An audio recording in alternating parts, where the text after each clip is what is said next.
ಪ್ರೀತಿಯ ಸ್ಪರ್ಶವೇ ಸಂಗೀತ ಎಂದೆ ನಾನು, ಸ್ಪರ್ಶದ ಪ್ರೀತಿಯು ಸಂಗೀತ ಅಂದೆ ನೀನು. ಕಂಪಿಸೋ ಅಮೃತ ಬಳ್ಳಿ ಇದೆ ನಿನ್ನ ಈ ಕಣ್ಣಲ್ಲಿ, ಕಂಪಿಸೋ ಅಮೃತ ಶಿಲೆಗಳಿವೆ ನಿನ್ನ ಕಣಕಣದಲ್ಲಿ.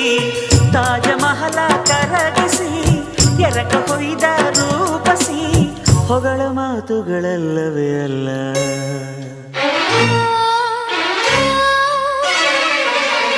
ನಿನ್ನ ವಿನಃ ಏನಿಲ್ಲ,